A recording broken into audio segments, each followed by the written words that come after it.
Anyways, yeah, how you guys doing? I'm doing pretty good. Yeah, no, I'm doing pretty good. I'm feeling. I saw it might snow this afternoon.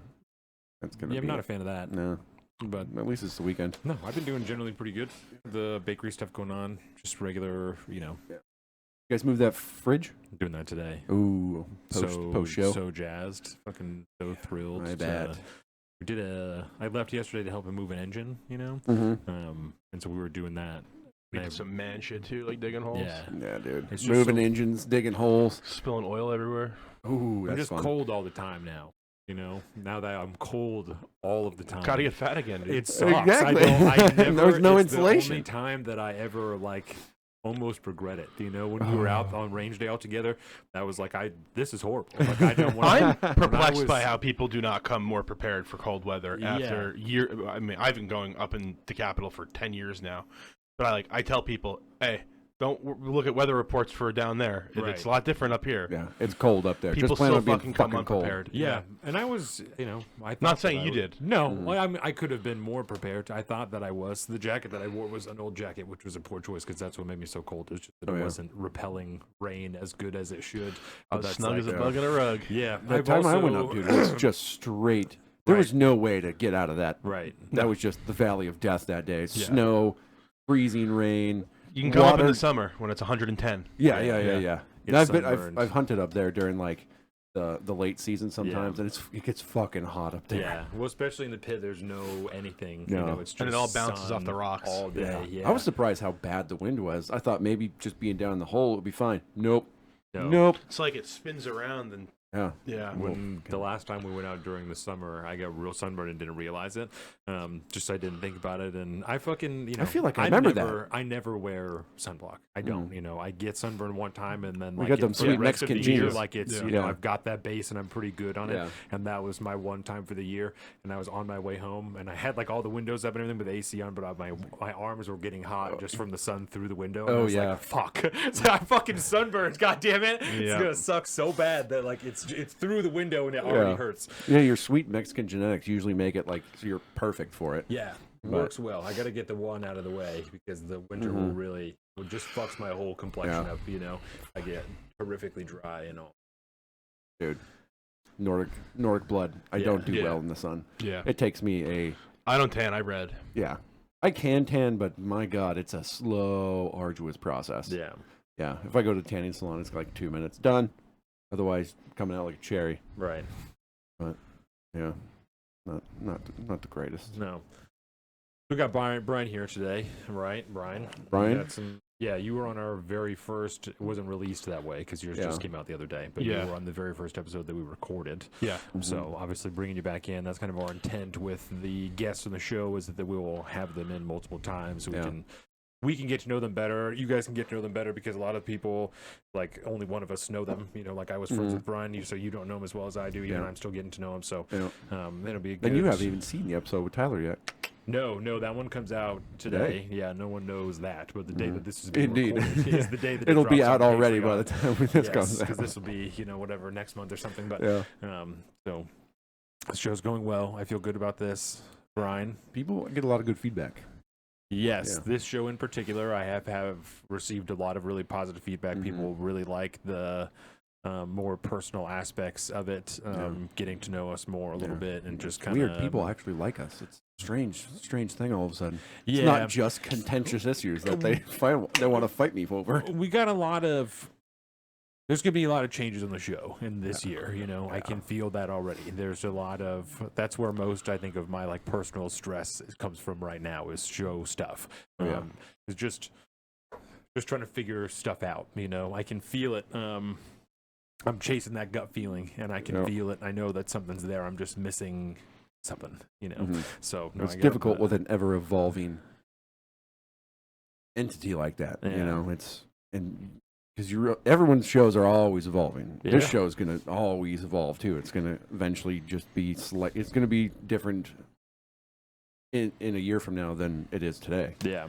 But that's just the way it goes. And trying to guide that ship as it's going when you don't necessarily, like there's a destination out there, and it's generally that direction. Right. But I don't know exactly which course to steer just yet. Yeah. You don't have to either. You just roll with it and see where it goes. Yep. And I trust his gut, man. It's never led us astray. But so I've learned he's a planner. Follow. He needs to be regimented. Well, and it's I am a planner. With this particular thing, like Colin's saying, I can't plan too much because I don't know what I'm doing. Yeah. You know, it's just figuring things out. And It's so Jack Sparrow in Pirates of the Caribbean. Just look at the compass that way. Yeah. Well, what does CNBC and MSNBC tell you to do?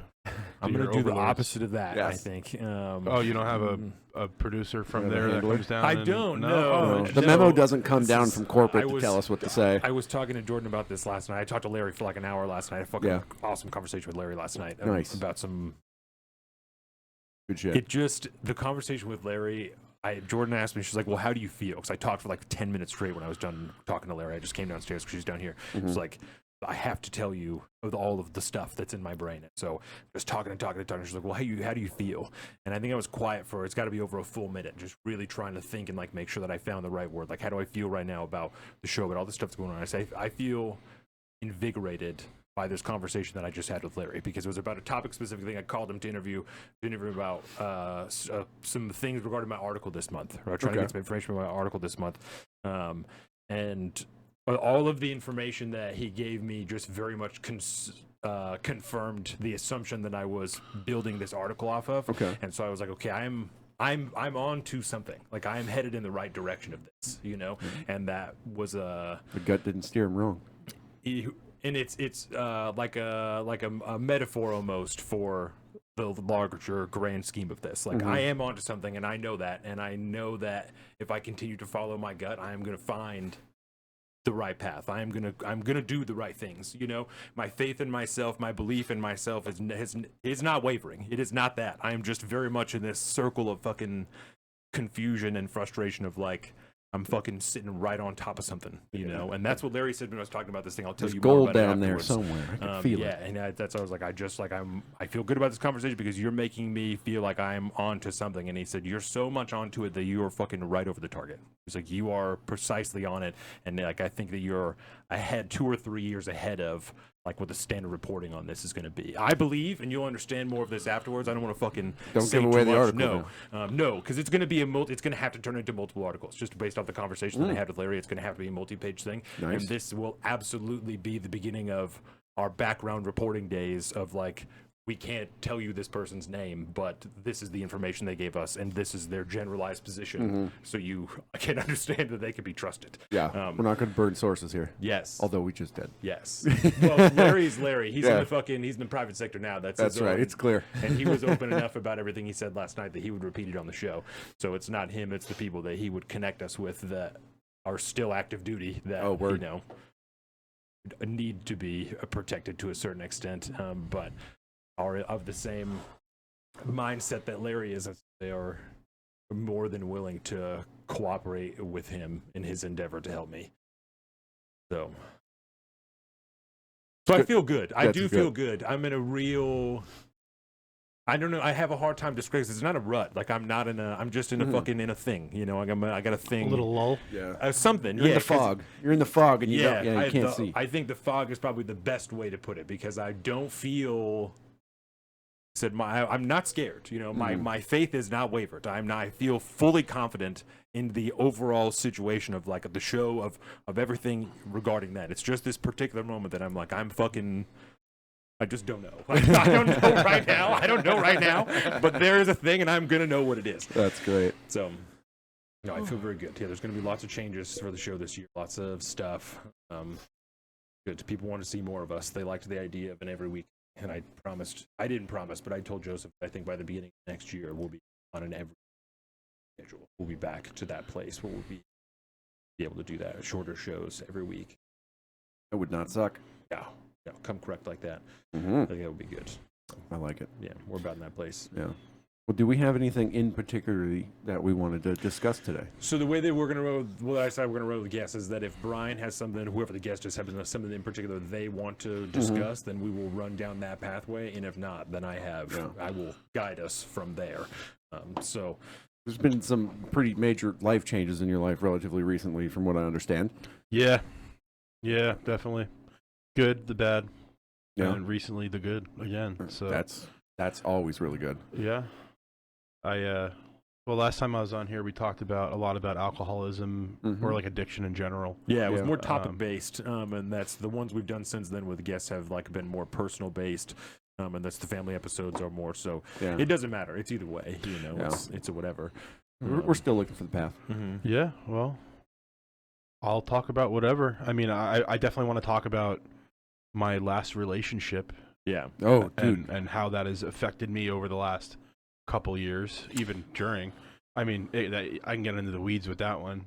You know, I'm all about it. I don't even know if you know about Very little. the big peak of danger in that relationship. No, I know Okay. very, very little other than the fact that you're divorced, Yes. and that's and you know. So that was so shared custody long and ago. stuff. Like that was just me being a fresh home from fucking Afghanistan dickhead. Who, Your marriage. yes, my marriage. Right, met this girl. We got married too fast. Had kids too fast. Right out of the military. I was still in during Okay. during the time, right? So I got back in like 2014. Met her like 3 weeks later at the Yellow Beak in fucking Enumclaw. The Yellow Beak. Have you ever No. been out that way? I don't frequent Enumclaw. Enumclaw, yeah, don't. It's Isn't that Mr. Hands territory? that is precisely Mr. Hand's Okay, territory. gotcha. I'm pretty sure you could see the horse from the fucking Yellow Beak. Oh shit!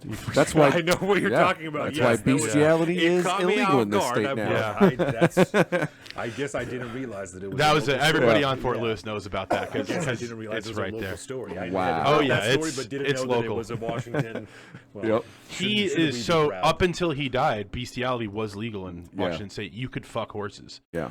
in Washington State, This and when is he died, they changed the law. It's Yep. a progressive utopia that we don't know if you know that, but it's Oh yeah. true. It you know, does, so I fucking- never ceases to surprise me when I hear No. something crazy. I shared something in our story this week that was like a clip from the Washington State Legislature. They're just going over all the crime statistics. Oh, And yeah. they're like, we're fucking number 2 in the nation for like personal property theft. We're number 1 in the nation for like assaults. And I was like, I think auto theft fucking is like Grand utopia, Theft Auto bro. is. This is the utopia. This is Yeah. exactly what they want it to look like. Isn't it fucking beautiful? So good. Aren't we all happy to live here? And it's fucking people are terrified. It's Yeah. great.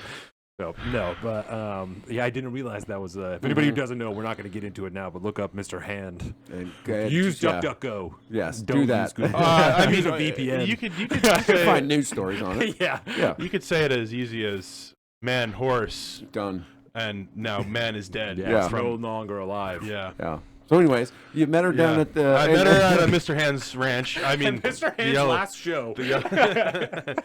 yeah. So, and that was I wasn't a great person to her. Like, I was rude. How old were you? Are you 2014? 21, Ooh, yeah. 21, 22, That right? sounds That's familiar. 10 years ago. You're a year older Yeah. than me, so that's So, doing a lot of drinking then, which that's fucking.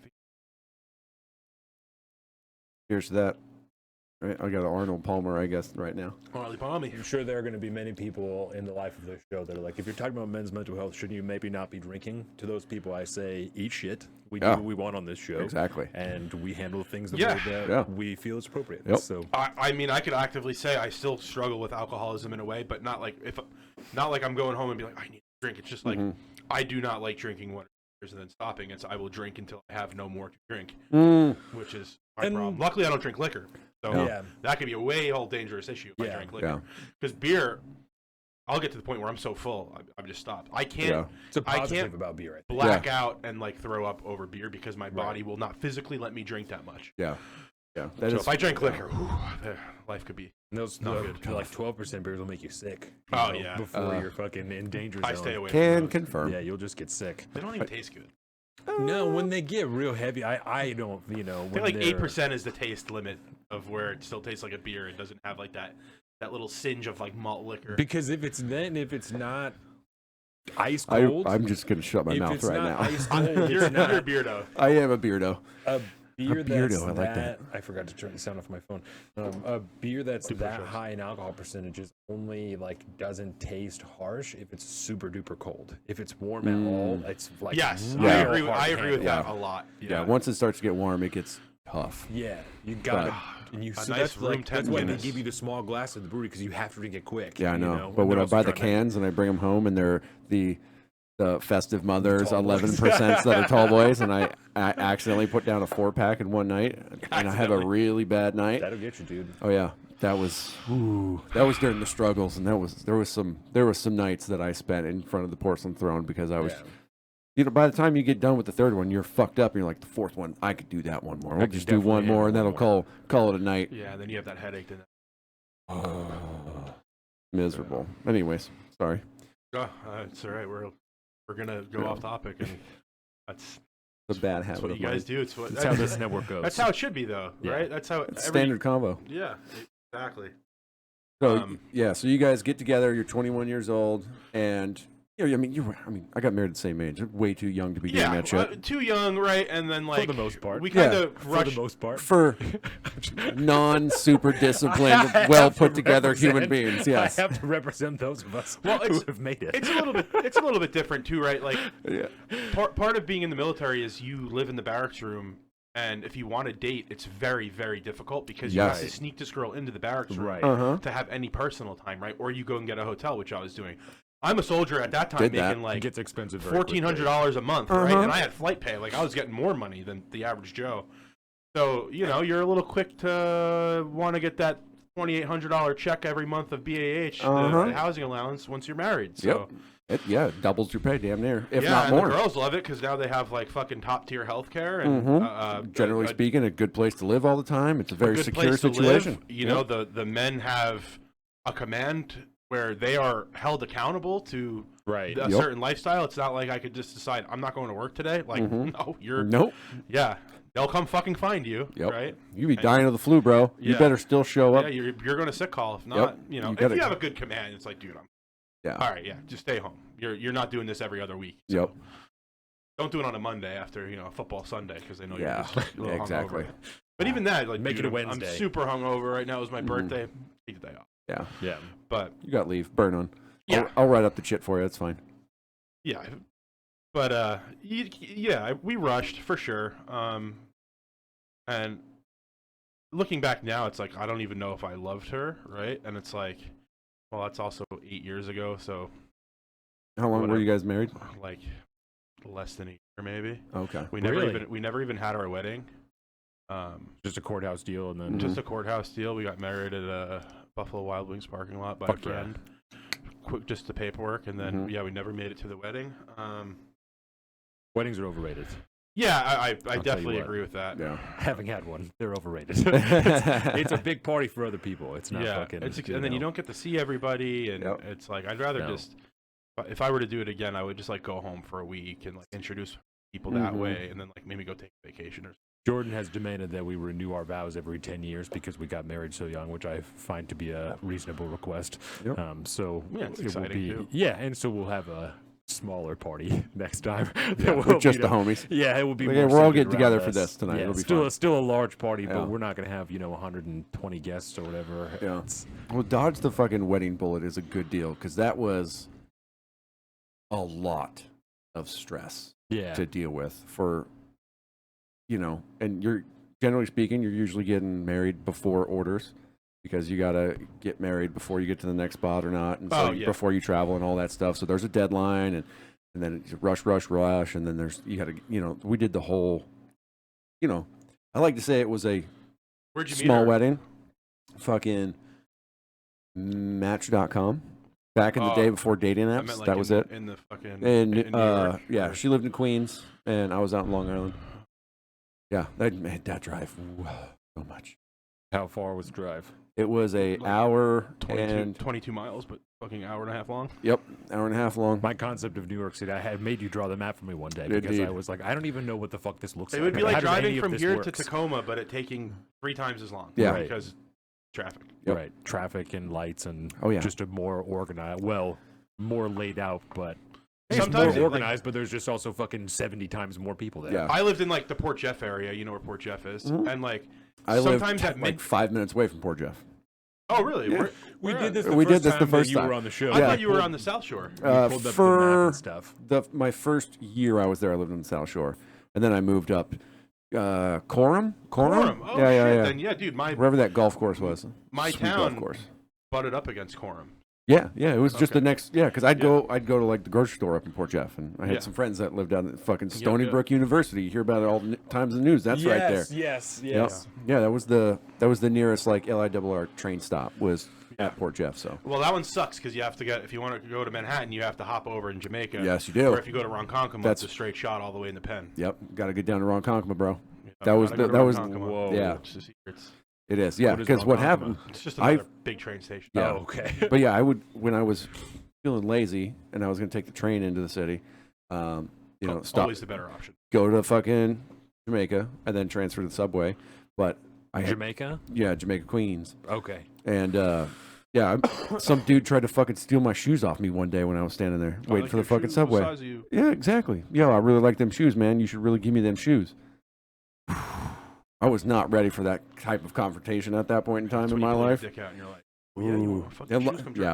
I was just lucky enough that a fucking cop was just walking the platform and the dude dipped out. I was like, ooh, what the fuck was that, dude? I almost had a really bad time. Shoes in the... Nope. If you're going from like Ronkonkoma straight into Penn and you're in Manhattan, no one's gonna. But yeah, don't walk around. Nope. Don't be doing that. But anyways, so isn't the city lovely? I can't even imagine it nowadays, bro. It's way worse now. Yeah, because it was good when I was there, more or less. There were areas that you shouldn't have been in if you didn't belong to that culture. Yep. Yeah. Yeah. But other places are touristy. Mm-hmm. Sorry, we did it again. I'm sorry. I want to keep hearing this story. No, you guys were talking about your marriages. You were explaining how you met Carolina. We had a big we had a pretty decent sized wedding, and like I don't know how many people there probably was. Family, no choice. Yeah, and it was a bunch of family. Only a portion of our family was in the city, and the rest of them were fucking down in Ecuador. And a gang of them, we made arrangements for them to come up, and then my family being all West Coast, going out there, and I mean it was. Luckily, we did it at my golf club, so I had kind of a deal. But still, the logistics of figuring that shit out just between the two of us was fucking insane, and it caused a lot of stress, which, could have been a telltale sign. But I don't remember most of it just because, like, I paid for an open bar because I was like, I gotta have an open bar at my wedding. I think I had like a drink or two. Because you just spend so much time going from table to table and shaking hands and kissing babies and this, that, and the other thing. And I don't think I really ate almost any of the food. It was just too goddamn busy. And ultimately, like I've been to a number of weddings since that were just way more chill. And I'm like, I like that the farm weddings are kind of becoming a thing. Yeah, that was fun. Where it's like, all right, we're gonna do a half hour, blah blah blah. Do the ceremony, and then now we're just having a party and food. Yeah, and when the kegs of Bud Light and Coors Light are coming out, we're having a good time. If you're already like you're on kind of shaky grounds with the person that you're getting married to, then a wedding can just add more to that. Not only in the stress of getting married, but if like if someone spends fucking $40,000 on this entire event, then you feel indebted to this family or however the costs break down of like, well, now I've just invested this money in this, right? Am I going to fucking leave 6 months after I just spent this money, or am I going to try and who knows whether it's going to be worth it to try and stick around for 5 more years to make it fucking do it the other way where you do like a little courthouse marriage at 10 years or at 1 year, and then at 10 years you pop have off at 10. Wedding. Yeah. Pop off at 10. Like, dude, we made it this long. Let's celebrate it. Yes. Yep. 100%. I'm talking to Biden about that tonight. All right, do that. Get on the Twitter machine and tell Biden what up. I'm pretty sure his DMs are open. They probably do. They don't know what the fuck they're doing over there. Hanging down on He'll the just board. read my tweet off into a microphone somewhere. Yeah. Brian, what are we doing here? He gets my name perfect. I'm like, whoa, Spence nasty. Yeah, right. That has really become my like alter ego on so many different platforms. Yeah, it's crazy. Stuck with it. Like, I've got people who strictly call me Spence.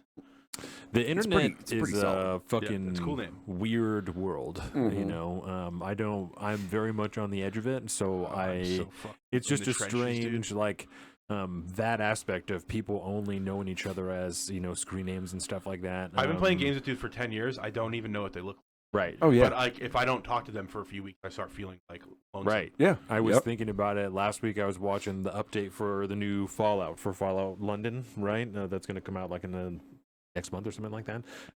And all the people that they're referring to, the creators of the games and stuff like that, they're just using their screen names. It's nobody's real name, you know, which makes sense because that's how they all know each other. Is. That's how everybody Counter-Strike, they all are by their call sign. Anybody who likes Fallout enough to be following that progress closely, that's how they're going to know those people. So it makes sense as me who just likes Fallout, you know, like I'm on the edge. I just like playing this game. I'm not crazy into lore. I'm not any of that stuff.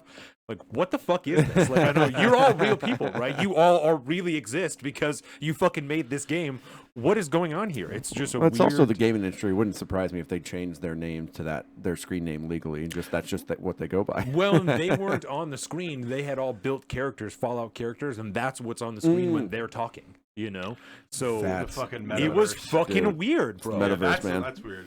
It was fucking weird. Wait till you start playing it with the fucking Google Glass thing that they have now. The weird Google, or no, Apple. The iPhone, yeah, that thing's weird. It's a weird thing too because like my name's Spetsnaz, like the Special Forces with a TY at the end, and like I just recently the last year or so, Russian sympathizer. Yeah, exactly, catching flack for that, and I'm like, dude, I've been using this name for 10 years. Like I thought it was a cool play on words. That's great. It's like I'm not a fucking Russian sympathizer. You're synthesizing the Russians, bro. Just listen to the Russian house music. Oh, dude.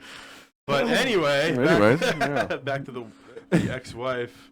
That relationship was short-lived. I kind of got into it with they were not very responsive to my military service. Like they were all big. Your wife and her family? Yeah, they were big Republicans, and like they would tell me shit about what we were doing that I'm just like, you don't, like the grandmother especially, like you don't have a fucking clue. Right. Fox News grandma. And I used to just like listen to it. Yeah, just Fox News grandmother. Yeah. Right? And it's just like, you don't have a fucking smokes in the house. I still see her at the Little League games, man. Whatever. Oh boy. But we're all in good terms now. It's been long enough. Yeah. And I do a very good job, so I think they're like, he's legit. He's not going anywhere. So that's a weird like aspect, the tone deafness of the tone deaf nature of their interaction with you, or specifically the grandma. You know, like you've been deployed. You've quite literally. I was deployed like months before this. Quite literally had boots in the sand. You've been in the helicopter. Well, like they were watching a video. You held the pizza for the fucking operator. Yeah, the operator you did pizza. the thing. So it's not like you don't know what you saw. They were watching like the 60 Minutes special on homeless veterans and like a dude living in a shipping container and shit. And like I walked out and my ex-wife was like, what's wrong? I was like, these are like my dude. This is like, I have friends who are gonna fucking kill themselves. Right. Like I have friends who've already killed themselves, and since then, she's even had to come to me and been like, "Did you hear what happened?" And I'm like, "Yeah, I heard it. You know, AG killed him." She's like, "Fucking." That she's still in the loop with some of the people that we knew. That she's letting me know that they're gone because I don't do Facebook anymore. I'm a little bit harder to reach. Like if I don't have you in my phone, I'm hard to reach. Yeah. Like I don't do social media as it should be. Yeah. Yeah. I didn't. Yeah. I got away from it, and I know I've told you a bunch of times. Social media I was just sitting there like hate scrolling. Oh yeah. And like just getting so upset about politics, fucking everything. And my most recent serious ex, because I've had exes in between, she would just post anything and everything online. Any thought she had, she'd like badmouth me online, but like skirting the edges that she's not talking about me. Oh yeah. And like my mom would just send me subtweeting you. Yeah, my mom would like send me a post, and she'd be like, "What is she trying to say here?" And I'd go to her, and she's like, "No, it's about and I'm like, dude. My mom's a big subtweeter. Is that what that's called? It's on Twitter specifically, but that's the concept carries over to other forms of social media. That when you are tweeting about somebody, but you're not adding them, you're subtweeting. So you are the subcontext that's like not you're being subverting them. Yeah, and you may or may not be using their name because on Twitter, you like even if you don't at them, you can still find your name on there. But if you're talking specifically about somebody but not using their handle. And so, the same concept applies on Facebook or Instagram or whatever. Yeah. I don't think that it has like a sub-Facebooking or whatever. I think it's just all called subtweeting. But this happened to a buddy of mine last month. His ex-wife was just, for some reason, spouting off on fucking Facebook, and he was showing it to me. He's like, tell me that's not fucking about me. And I was like, oh, it's definitely about you. That's fucking dark, dude. I can't stand people that do that shit. My mom will still post on Facebook, and be like, I just want to love my children if only they would let me. All kinds of shit like that. It's like, and I don't use Facebook. I don't know that, so it's only like it's just that I'll run into somebody and they're like, your mom fucking, it's super embarrassing. Oh yeah, to you, super, and embarrassing. you're not there to defend your totally because it just makes you look like a fucking dickhead, and that's what that's how we got in this situation is fucking, being dishonest about shit. So it's weird. It's a very weird thing for people to air out business like that on social media. Hate it, dude. Yeah. Absolutely hate it. Doesn't make any sense. It's not there's no productivity involved with it. Yeah. It's just for you to feel better about, it's not even really to make you feel better. It's to put out there to the world, like, I'm upset about this thing. Yes. And like, I want the world to know that, this emotion I'm having right now, because it's fucking gross. Social media isn't, that particular part of the internet is not just for you, because anybody can follow you and anybody can see it. Elijah posted something in his story for this week that was like a poll for like, why do you post on social media? It was like for yourself, for other people, for everybody, or fucking whatever. It was for her, other people. And that's what I'm saying is that like when people, their response to the allegations of subtweeting or whatever is like, oh, I'm just airing out, I'm just fucking talking, I'm just expressing myself. But but other people are seeing that. If you want to express yourself and type it, put it in a Word document. Start a blog that people have to fucking find somewhere on the internet that you can post things and no one needs to worry about. Throw it out to the ether. If it's not for someone else, then why are you putting it on fucking Facebook? Yeah, exactly. This is going to sound funny on this platform, but she was like this is my most recent ex-girlfriend, right? And okay. We'll get the story of that. Yeah. But she was a self-proclaimed mental health influencer, I guess you could say. Where a lot of the people, where she'd like do these inspirational quotes and like talk about her stuff, and it's like, I don't want our fucking garbage out there, right? And it's like, you're listening to these people you've never met, and you're getting emotional about these people you've never met, and you're taking advice from these people you've never met, not know you from the hole in the ground, don't understand the full context. Yes. And on top of that, the pagan, whatever, you guys, I think you call it stargazing, but her, in that case, it's reading tarot cards and actually making legitimate life decisions. Oh yeah, based off of the way the tea leaves fall. Yeah. And just lots of points of contention with that, and why I'm just not on the social media train at all anymore. And I had a fun little Instagram with I think I had like 500 or 600 followers on my Instagram, and all I did was post shit quality memes. Yeah. Shit tier memes. It wasn't about me at all. You'd never even know it was mine, other than it says Spets Nasty. Yeah. And has like a cartoon version of me. And I had some cool dudes follow Slade, that Navy SEAL. Like, we used to bullshit on there about missions and stuff. Like, That's tough. And cool. I just walked away from it because I was like, even this is too much for me. Yeah. Like, because I could look at all the gun stuff, but I can't avoid the politics of it. I can't avoid. It's impossible. Yeah. Yeah. Oh, this shooting, every fucking 3 scrolls, it's somebody's jugular getting blown out because some fucking security guard, and I'm just like, I don't. Yeah. Well, it's like I think a great example is the fucking guy who lit himself on fire, right? It was less than a day, and there's a video of it on the internet of him fucking lighting himself on fire. Oh, yeah. Well, he live streamed it too. Do we need to see the man light himself on fire? Yeah. Is that something we need to be looking at? Because you're gonna repost it with your fucking opinion up top, and it's like, what? Did you need to do that? Right. You didn't need to do that. I don't think we all need to be looking at a video of fucking, and at a certain point, especially something like that, like you said, it's impossible. You go on Twitter and it's fucking everywhere. There. It's fucking literally everywhere. Oh, yeah. There's days, when there's stuff like that was a day where I saw that being on Twitter, and I was like, I'm just going to take the day off today because I don't want, this is going to ruin my fucking feed. No thanks. Yeah. Not about it. I'll go to Instagram today. My algorithm on Instagram is very, very I've been more at peace with the world since I've stayed off of it. And very I healthy. love supporting you guys in your show. And like I've told him, a lot of stuff on your show stresses me out, and I hate listening to it. But I feel like stresses us out, bro. Yeah. Because I'm so far removed from social media and news, like I have to watch yours to A, to support you guys, but B, I need to get some sort of messaging, and I trust you guys to be a good filter, and you guys do a good job too, because your opinions also don't always coincide with each other. Yeah, not always. Should be. Yeah, we're not at odds as we used to be, but because we just kind of found our. You've won them over, huh? On a couple things, and then but he's taking that shit and ran with it, and I'm like, damn, bro. I was like, I got left. I'm in the rear view now, which is he's out there at the angle. It's a very proud moment, man. We're from no ARs to can I get that placard from you? So I can fucking just on the show last because it comes down here. Check out where you're having one-on-ones with Army Rangers about the best way to do. Yes, indeed. Yeah. Yep. Yeah. Well, so your first relationship was very, very short. Yeah, pretty short. I think it was like a year and a half. Was that your first serious relationship?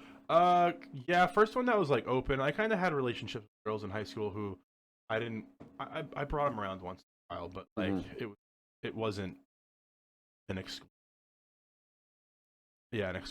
thing. Yeah, there was one that was, but nothing. Yeah, nothing. I'm also a fucking teenager. It's not like I'm settling for marriage. Right. I knew I wanted to join the area, and I wasn't, gonna. Like, I'm not sticking around here, baby. Yeah. Also, looking back, I missed some obvious cues from some girls who I should have dated. And I look back and I'm like, I fucked that up. Yeah, I fucked that up bad. It always turns out. I know that feeling. Can I go back? Yeah. But and is that that where you got your kid from? Yes. Okay. Yep. So we actively. That sounds weird to say. I put that super weird, but super yeah, funny. I like that. That's where you got your kid from. Yeah. Yes. We actively decided to have a child, and nice. I was getting out of the military, and I wanted to move to New York. She didn't want to. We had some other issues going on. I had issues with her family.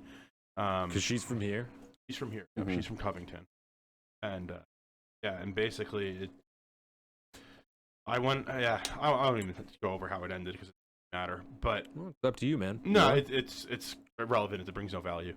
But we ended up splitting. She was still pregnant with the kid, right? So when you guys broke up. Yeah. So just complicates things. Really complicated, especially in this state. I've only ever lived here, but from all of the conversations I've had with single fathers, this state is particularly difficult. My asshole is so gaped right now. It's unbelievable. Particularly difficult to operate that way. I feel very lucky. Filling out my divorce papers I just got to skip so much of it because yours is a breakup with paperwork essentially. Yeah, in a house, which is resolving itself now, thank God. Right, but so by the time we actually the kids makes it so hard, and then you have to be with that person for 18 years after that. Or however old the kids are till they hit 18. Yep. Like either that or fucking abandon your child. That's like which I never want to do. Which is good. Yeah. I can personally attest. It's not a. It just fucks them up when they get older. It's not worth it. I promise. Yeah. It's maybe easier for you. It's good. It fucks them up when they're kids. Yep. I got a friend of mine who I don't know how long they've been divorced now, but they have 2 kids, and they'd like do a 50-50 split more or less, like 1 week on.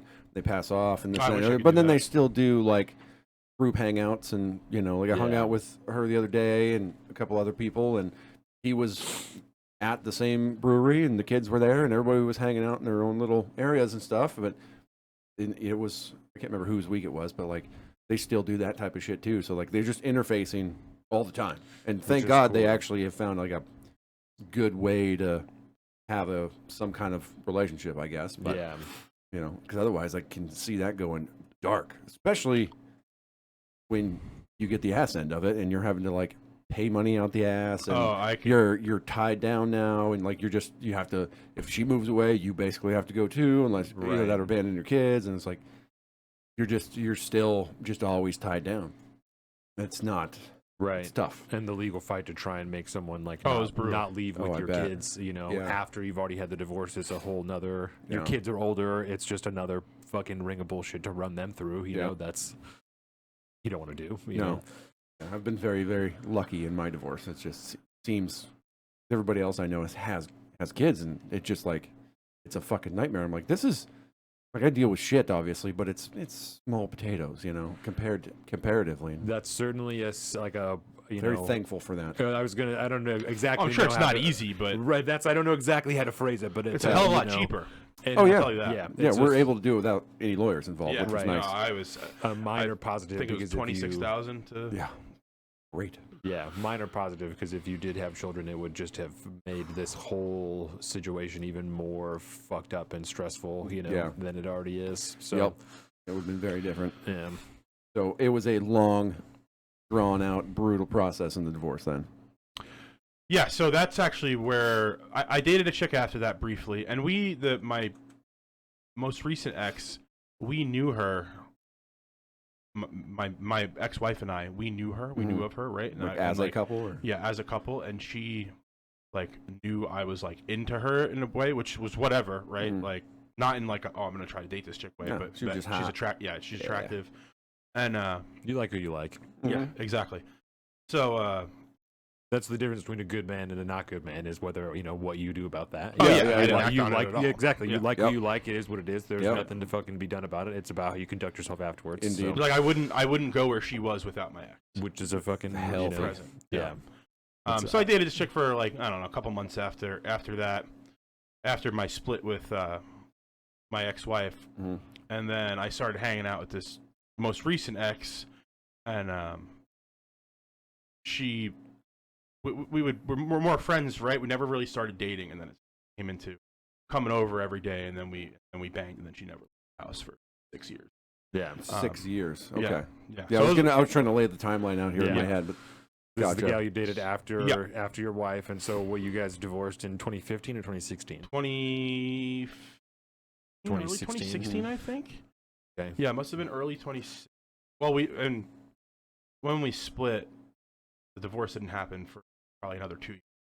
Because of the legal.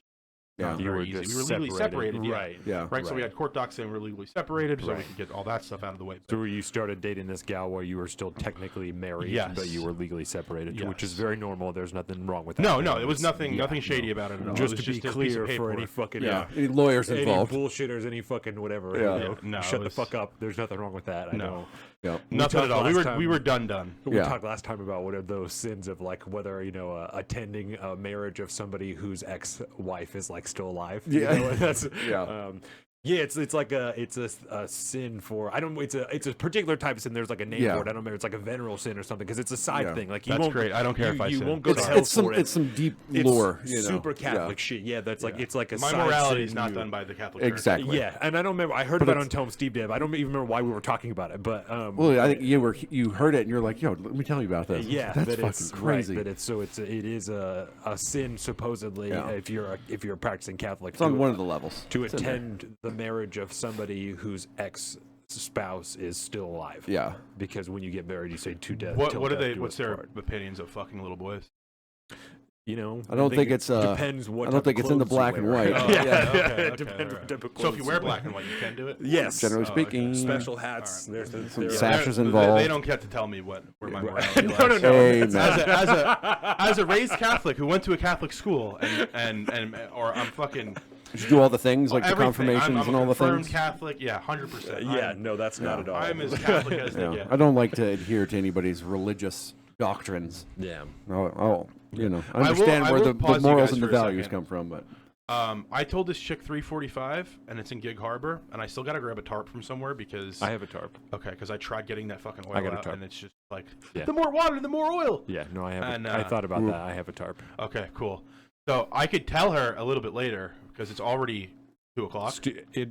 Gig Harbor is 20. It's not that far from here. Okay. Yeah. All right. Yeah. I wasn't sure how long we wanted to go because.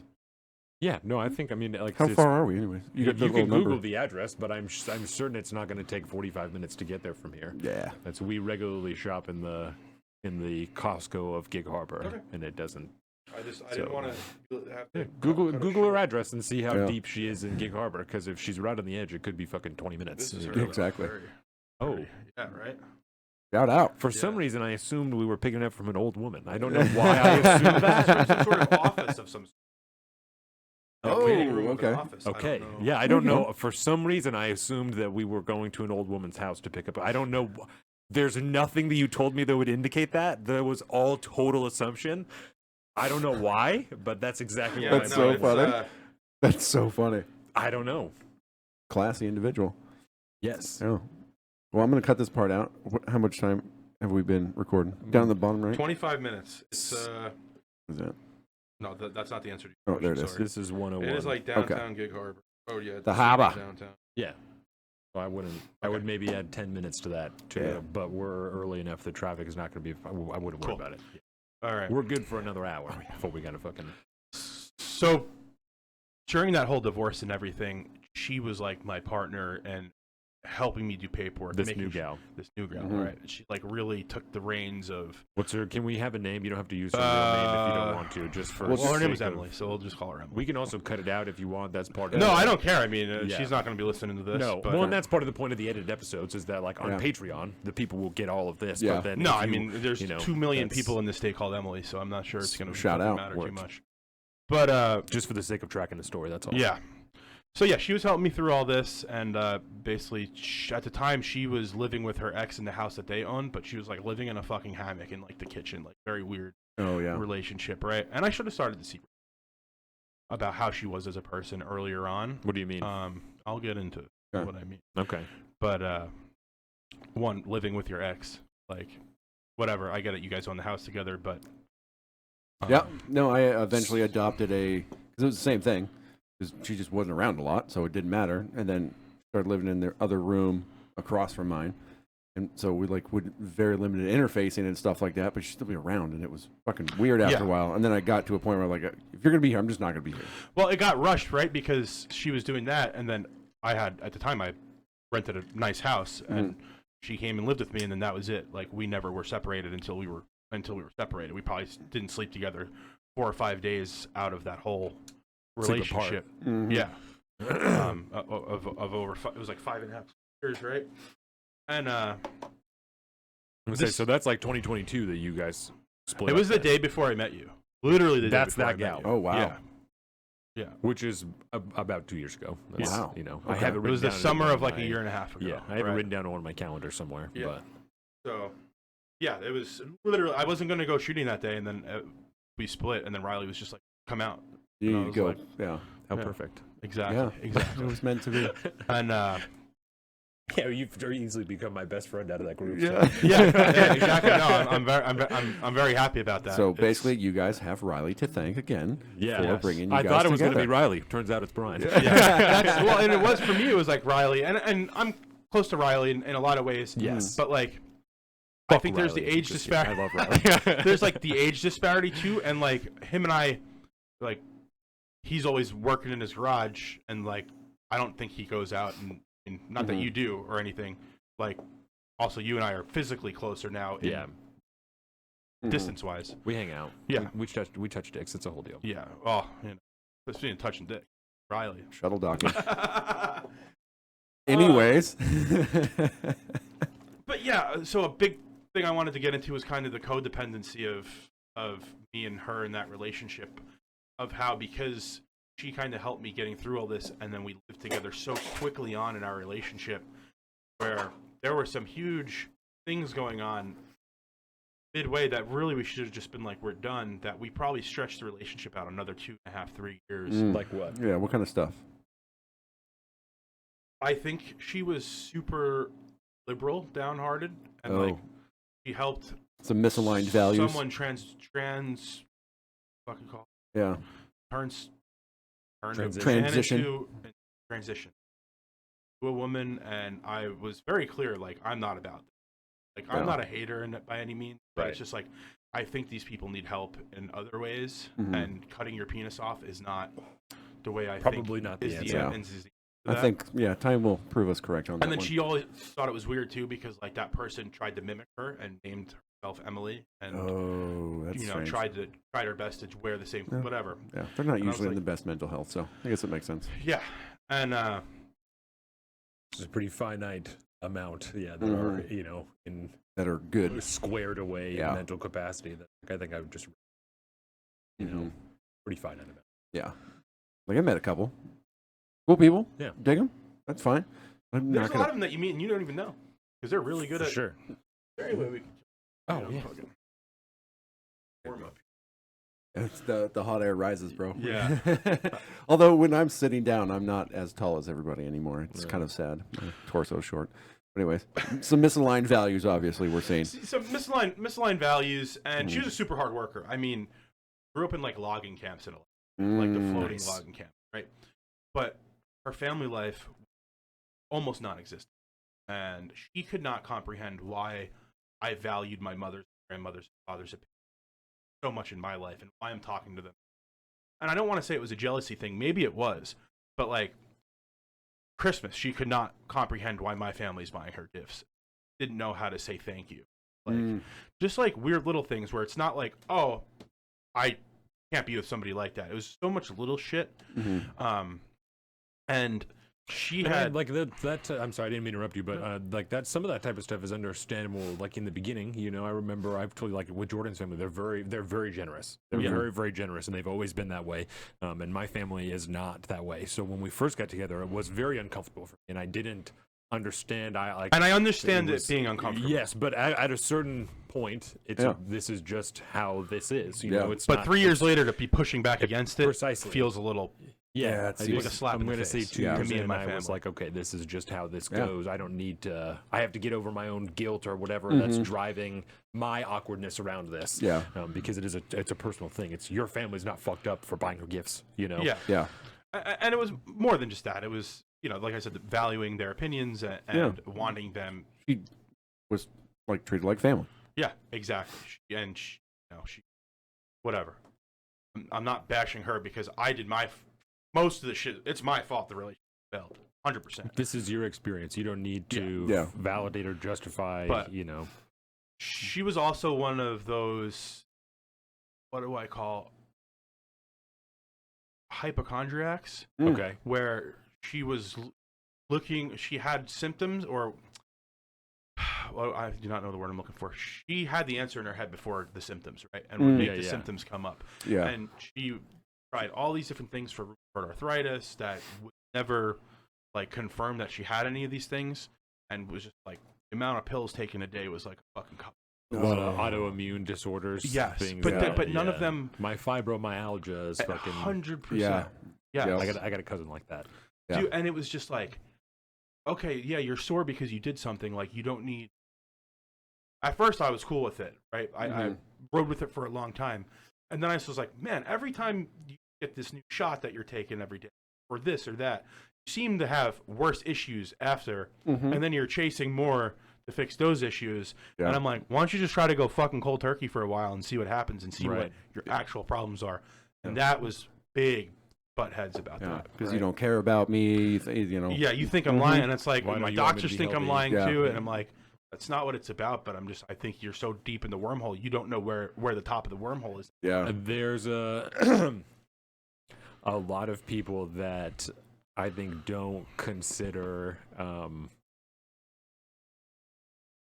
how foreign medicine is to biology. It is a modern medicine is like 60 years old. Penicillin was like 80 years ago. Not that long ago. It is a thing that we have discovered. It is a thing that we have invented. It is natural to the point that we have manufactured it. But the amount of problems that most people have in American society are, it's like, isn't this weird that this is happening? You know, it's like, no, it seems like it makes a lot of sense with the amount of medical intervention that happens in so many people's lives, obvious you know? Yeah, everything from, you know, the amount of antibiotics people were just peddling now, having like antibiotic resistant virus or infections and stuff like that, to fucking birth control effects that we're realizing now, like super fucking people up hardcore. Hormones and chemicals in food and stuff like that. There's all the things, man. Yes. And for people's immediate response to add more things onto that, you know, is very peculiar. I think for a while it made sense. Just because it was the marvels of modern medicine. We're saving people's lives. Well, and you're seeing it on TV. Humira, and every single one of these drugs, I'm like, oh, she's taking that. She's taking that. Ask your doctor about this. Yes, exactly. It's like, no, that's the... Like, don't ask your doctor. Dude, I don't take anything. When I had a tooth pulled out, and they gave me Oxy, and I was like, I'm going to keep it in case I get really fucking hurt, so I have it in the closet. But I'm going to do some Motrin. Good to have. But because I don't take Advil for anything that's short of like crippling, when I take it, it actually works. It works fantastic. I'm like, damn, this stuff is magic. This is awesome. Half hour later, I feel my toothache's gone. Nice. Yeah. And it's because I don't put anything in my body other than water, alcohol, and red meat and potatoes. Right? Sounds good. So anything else is like effective. Yeah. But early on in that relationship, we moved to New York, and because I'm like, I can't afford out here. I got the divorce going on, and then I went and got my AMP like aircraft. I was able to do that through the military, and then I just had to actually go and test for it because I was already an aircraft mechanic. So I passed that test, and my lawyer was like, if you do not come back to Washington, you're not going to ever see your kid. Get 100%, and you'll never see. Because that's when the actual divorce was going this on. Is when we were doing, right? Okay. So I was like, okay. Did you move back to Long Island for a minute? Moved back to Long Island, my grandmother's house. How long were you there for? Like 6. So like very. But now she brought her shit out. Just long enough for it to be extra inconvenient to go back. Yes, yeah, 100%. And it fucked my ex up, and I feel horrible about it. Oh yeah, she left a lot of stuff there, right? And then when we split, she had to like have my family help her put it in a pod and move it over. Oh man. And but we moved back, got an apartment, and the apartment life. Our neighbors were constantly fighting. Where was the apartment at? It was in Lacey. Okay. And our neighbors were constantly fighting. I swear, every single one of them had a D. But then there was one big one where a friend of ours who ended up becoming kind of better friends with her, where we saw her much after we moved out of the apartments. Her army husband kicked the out of her. I walked in there. I'm a fucking gun, but he ended up pulling his truck away, got his hitch up on top of another car, and his rear tires were up, and he couldn't move. The cops were coming. I'm just like, fucking done. Sit down on the fucking curb. And I walked into her apartment and looked like high velocity blood. And yeah, that dude was done. He ruined his fucking life. Yeah. But liquor bottles everywhere all in the house, right? So I have a lot of real bad for that in the military. Yeah. The state's real bad for that. So I had an aunt who was I'm sorry, go ahead. You go ahead. She was the lead domestic violence advocate for civilians at the Joint Base. And at that time, I don't know what the numbers are anymore, but at that time, the Joint Base had the highest rate for domestic violence of any military base in the country. Yeah. A lot of it is you get charged with theft very quickly, like a broken plate in a domestic violence. And it's like that a lot of places where there's like mandatory, someone has to get taken away, or like if you're married, someone has to be charged. It's like that a lot, even in Florida. even Republican fucking. It's the Republican utopia of Florida. Yeah, which it's not. No, it's a bunch of Democrat New Yorkers who want to get away from. It was purple till like 5 seconds ago. There's more goddamn Florida plates in Long Island than there are New York plates. Yeah. But that's another aside. Yeah. But that's more. I would say it's there's more New York plates in Florida than there are in fucking. Yeah, probably. But that was something that happened to a buddy of mine actually with his ex-wife. She was abusive and was, started something, was starting to hit him and all that stuff, and then he was trying to hold her away, and she called the cops on him, and next thing you know, she's going to jail that night. Yeah, because surprisingly, it just worked out that way, and it was really, really lucky. And I think it's because the cop that came by, he had been through that, and so he ended up sitting out on the deck with my buddy, and but it was the same thing. His wife was abusive to him for a long time, and so he sat out on the back deck with my buddy for 2 hours afterwards. Just talking about the experience and kind of giving him some advice and stuff. That was really nice. It's one of those rare occasions where I think shit worked out surprisingly well. Right. There was an Army Ranger on Fort Lewis who put a GoPro on his belt buckle to film his wife beating the shit out of him. She's like this little Tom Phillips, and be like, she's hitting me and I can't do anything about it. And if you lay a hand on her, we're gonna fuck you. So he had to film it and then give it to the news, and then the news went hard on the Second Ranger bat, and they were like, "You guys are fucking condoning this." Yeah. Right, because you're not allowing him to do anything about it. He literally had to film. But this is kind of where it starts getting into the codependency. Moved out of that apartment right before COVID. Bought that trailer that you helped me move. Right. No shit. Yeah, and we moved onto I love her. all the it's all connected. Are closing in on themselves. Yeah. So, her father had a big piece of property that belonged to their grandmother in Olalla. Her grandmother owned a lot of Olalla llama lady. Known about her, she had a llama farm, 180 Jesus. So my ex grew up as a backpacker, the Olympics, like doing guided things with backpack. Oh, nice. Llamas, right? So we're big into hiking. Blah, blah, blah. Doesn't pertain to that. But we got that trailer, moved it onto that land. Our idea was maybe they'll let us like buy the top half of the land, or we'll figure out some land that we'll buy and we'll bring the trailer. And at the time, we were both making good money. She was working at a vet practice. I was working at Builders First Source, and then boom, COVID hit. Right? I got furloughed from. Okay. Oh yeah. And when I came, you were not an essential employee, huh? Yeah. Well, I was the new guy. So when construction slowed down, yeah. Okay. homeowners were still buying a lot of shit, but new construction was completely cut. Right. Okay. Yep. So I was the new guy of the 3 truck drivers, right? Yeah, he was surveying at the time. Yeah. Yeah. So you got fucked. Well, we also did a lot of engineering, so we were able to most of our employees got fucked, but we were able to keep the business alive by just being at my house every day, just on AutoCAD doing engineering. And I was like, yeah, this works. You know, we're still getting shit done. We're going to keep the company alive until everybody can come back. And He cut he cut so many clips during COVID. He cut so many damn clips during COVID. I did. I had 3 screens on. It's like killing it. Stuff. I've said it so many times, and I walk out of here and I don't do it. It's worth a scroll back. Yeah, dude. it's a nice trip down memory lane. Worth a scroll back. Dude, the drip was thick back then. Yeah. But, so we both lost a ton of hours, right? Yep. I wasn't making the money when I came back from being furloughed. I made even less money because now I was getting like 15 hours a day. Yeah. I'd do like 1 load in the morning, and then that was it because everything wasn't back in full swing yet, and we were still messed up. So I left that job, decided I'd use my GI Bill and go back to school. So I started. And you can get some housing allowance and stuff like that. You can get some money going through. I never once asked. Right, like I had good savings, right? Like, and if I have to touch that, I'm very keen about getting it back. To have a number in there, and I'm like, this is my threshold. Yep.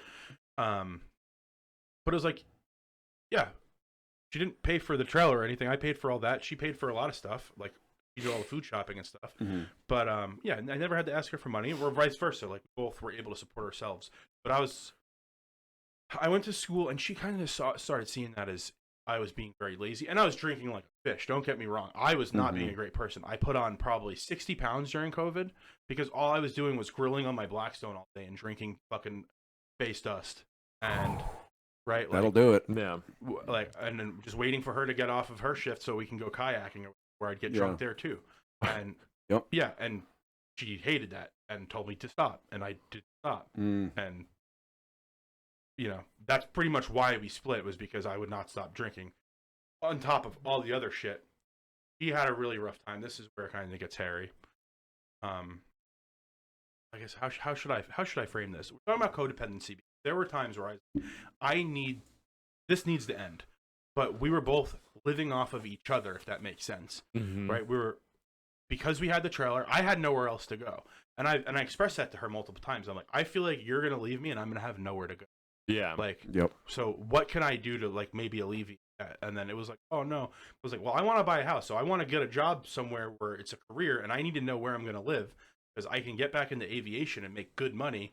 But she didn't want to move anywhere near the city, right? Understandable. But I also didn't want to live super far away from Colton. Right. And rocking a hard place. Yeah. And she's like, well, I'm not getting a house with you. Unreliable with which is kind of true. When we first met, I was working at a forklift place because I had just gotten out of the military. It was like 2 weeks. I have known you to have multiple jobs in the 2 years we've known each other. Yeah, well, and then it's because I'm not. Every time I do it, I go up by a couple dollars per hour. So it's like, and I don't spend all this time fucking. I'm almost out of year at this last year. You're doing good. Give me a fucking break. You're doing good. But I get, dude. Everybody gets upset with me about it, and even like my friends. But I'm like, have I ever asked you guys for money? Yeah, no, I don't care. I'm just adding details to what you're saying. No, I know. And there is validity it's always like to that claim. Yeah. If you're gonna come for the king, Bill, you better come correct. No, and it's right. And then when I was in college, right, I was doing Uber Eats a lot to make more cash. Yeah. And school just started getting really hard for me because it was all online. And now I'm like, okay, that was really easy to do when I was in Algebra 1, but now when I'm in Calc 2, I'm spending 8 hours a day on YouTube videos trying to learn this concept that I don't understand. My sister would help me a lot, and my grades were okay, right? Like I had A's in everything except for math. Math was the only. Fuck math, bro. Fuck math. I really like math, except for calculus. Calculus and statistics. Calc 1 was all right. Calc 2, physics, fucking, that's just... Big fan of, like, trig and geometry, the stuff that I used to use at work, and I was like... feel and, like, actually has tangible, like, you're like, okay, this is how it's used. Oh, yeah. But when everything's in theory, fuck theory. Exactly. Conceptual math is a waste of time. Yeah. I loved going out to job sites and explaining to, like, dirt work people, like, how to build something using math, because they wouldn't quite get it. I just have to tell them what to do, and they're like, well, how do you know that's right? I'm like, pull out the calculator. I'm like, see, that's how that works, and that's how you get from point A to point B. Yeah. I was like, see, that's there, and that's there, and that's blah, blah, blah. Once it all became, like, IRL, I was like, oh, this shit's dope, actually. All the numbers have real-life implications. I'm all about it. Sorry. Math sucks. But I know I said I really wanted to talk about code. He actually taught me what that term meant. Mm-hmm. And I think a lot of... the ladies always know that term. Yeah. It's because we really relied on each other and felt like we were the only people we had, even though we knew that there was probably no... And we rode that for 2 long. Yeah. He knows about this. I don't know if you know about this, but I got shot in the head. I feel like I might have heard something. Yeah. Whoa. Yeah. Okay. So we were arguing. She had just had somebody die in the family. Oh, boy. I came around the corner, and she has a 22 door. Where were you living at when this happened? I was in the trailer in a lull. Right? So I walk out of the trailer, and I see her with this gun in their head. He has felt the trigger to this gun. I held it in my hand last week. Him. And I saw the hammer was back, and there's no safety on that. The safety is the hammer. And I'm like, she had the finger on the trigger, and I'm like, my fucking God, if she flinches on it. Yeah. And I walked up, and I was like, relax, give me a hug. And I just wiped the barrel out. I got clipped. There. I woke up on the ground. She's like frozen. And I'm freaking out. And I'm like, I need help. Like, we need a helicopter because I think my brain's going to fucking swim. Mm-hmm. Right? I'm going to die because of that. I'm like, I'm alive now. But I assume there's a bullet in my head right now. Yeah. It bounced off my skull. Basically, all it did was fucking get. I'm so fucking lucky. I've seen my own skull. I've seen a little impact on my skull. I've had a dude who happened to be from New York. I was from the guy who's doing my... he wanted to really take time and stitch this up very nicely. Mm-hmm. And then he's like, I'll just staple this to where it's under your hair. But I want to make sure it's not. And he made it so it pulled it up higher. It used to be lower. And it's a pretty mild Improved scar. your brow? Yeah. Nice. Got a nice little brow lift. Good man. Shout out. That's a good surgeon right there. So I was there for a while, right? We'll cut a picture into the video if you want. Sorry? We'll cut a picture into the video of your head. Of when if you've got one, photos? Yeah. That's up to you. I'm not adding any pressure. Yeah, I'll send them to you. That's up to you. If you want. Well, yeah. Is that YouTube? Is that YouTube approved? I don't give a fuck about YouTube. Yeah, no, I've got photos. They pull it down. We'll go from there. But we'll fucking cut it in. Yeah, I can always take it out later. Yeah, precisely. Yeah, it'll live on Patreon forever. Yeah, exactly. I'll look for it after. Yeah, I'm not going to stop the talk before it's that. going to come out next month. Yeah, don't worry it's about gnarly. It. Like, he's seen it. It's fucking... When you got shot in the head, dude. Of course it's going to be gnarly. And luckily, it's only a 22. Any other gun I have would have been kaput. Yeah, and you saved her life in the same time. Well, I feel like I pushed her to that. We talked about. No, I feel like I pushed her. You're responsible for your own fucking action. Yes. Indeed. But I was a stressor that led to that, and I know that. She had other stressors as well, and all these fucking pills that make you loopy. Like if she didn't take certain pills that day, it's whatever. But yeah, I would try and shy away from putting too much responsibility on yourself for that. Yeah.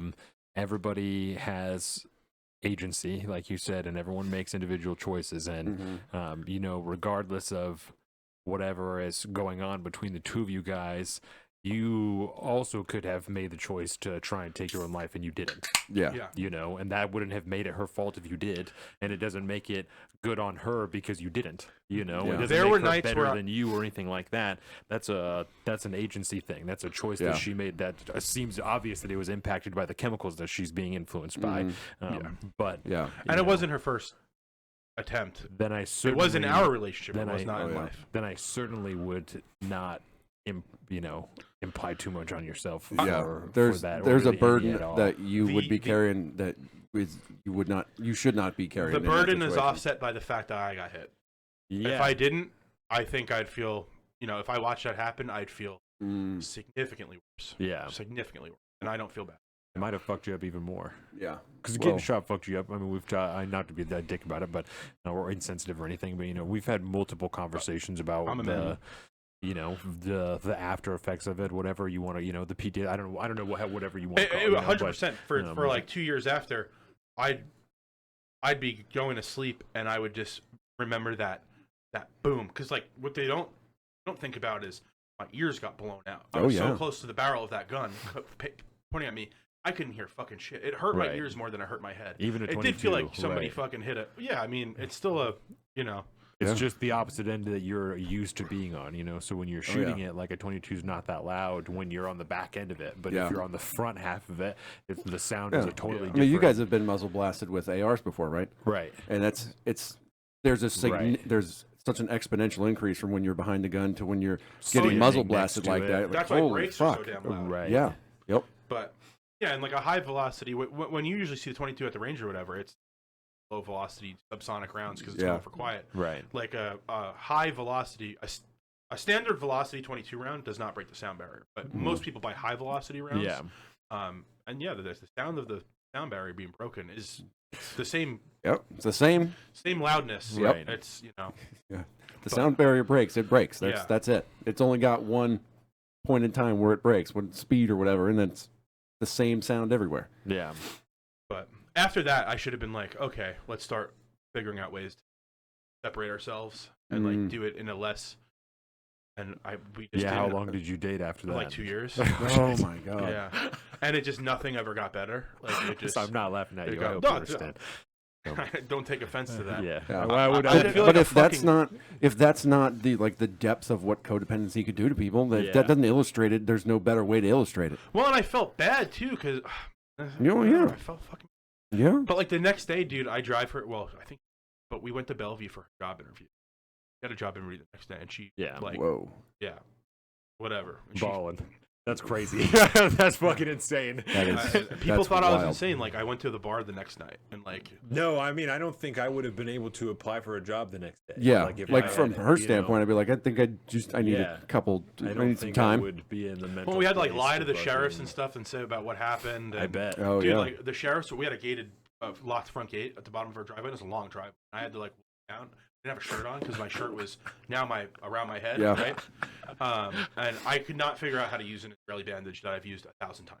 Right? Yeah. I had one in my hand. I opened it up. I could not remember how the clip worked because I was fucking rattled. Mm-hmm. Absolutely rattled. Oh yeah. The way Nate uses it though, I need to have him show me how to do that again because he disregarded that fucker. He's a fucking magician, bro. I mean, he's a ranger, so yeah. It makes well, sense, you get. I've been taught by medics about how to do the exact same thing he did. He did it as somebody who's done it before. Yeah. That is the big difference. I told you, Colin, the first time I met him, he had that plate carrier on that he was getting ready to put on, and there was blood on it. And someone made a comment about it, and they were like, Nate, whose is that? And he said, not mine. Not mine. I'm pretty sure that's true blood, though. Because if that was real blood, the Army would not let him possess that. I'll let him live in that image in my mind. Yeah. No, that's legendary status. You can't take that away from that. There's no way he's been a ranger that long and hasn't been doing shit in real life. Yeah. Like especially a dude like him. When he leaves all the time, you know, he leaves and he doesn't talk about it. Yeah, he tells us he can't. I won't be here this weekend. Yeah. Like, but damn it. The fact that he comes almost every time is it reflects really good on him as being just a dog. Yeah. But like it reflects good on our group. Yes. Yeah. It's like that's a two-way street right there. Come out with us. Though we've been getting sloppy. Yeah. Getting a little lackadaisical, boys. The last time after we went, there was like a full 48 hours of fucking just constant chat about, you know, various aspects of conduct that had taken place when we were out there, like timing issues and safety issues and people bringing random people and money issues. Like there was a lot of stuff that it's like he kind of seemed to come to a head. Yeah. In this discussion. I was sitting there at night and I was like, all right, I'm gonna send this text out. Like, if I'm gonna be part of this group, because I'm not gonna want to. Like I'll just ask the dudes from that group who I like being. Yeah. If we don't clean it up, I feel like I wasted a couple $100 that didn't really get the work I wanted in, and I had to watch over my shoulder because there's people I've never seen handle a firearm before, this and that. But whatever. Yeah, there were some people that came that we didn't like, that most of us didn't know, and that none of us knew were coming.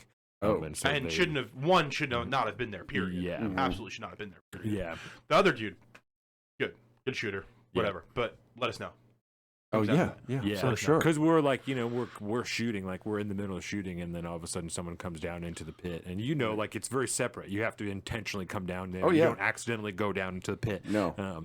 And then like starts to back up into our line of cars, and me and fucking Brine and Sean are all like, who the fuck is this? Like, I know who is this person. They were public range. They were black too, and it's like, what the fuck are you guys doing here? Well, it's like I don't know personally. I'm not friends with any Jesus Christ. Just it caught me off guard because it was just like it gave me flashbacks of going to Diamond or a Triangle Pit. Triangle Pit is another pit very similar to that. I've heard bad things about. Very close to Olympia. It is like a 15-minute drive from Olympia on the other side, and it's like you get dudes with cranks down there and just Glocks with switches and things you don't want to be around. And I was like, and then when Bronson was like, "Oh, those are my homies," I was like, "Oh, good, well, good." Please let us know. Right. Yeah. Which, well, thank God this isn't a rando. Yeah. That makes sense. But even that one dude was random to him too. Right. And he's like, he apologized. He's like, it made me look bad. Him bringing somebody else. His guy brought a guy.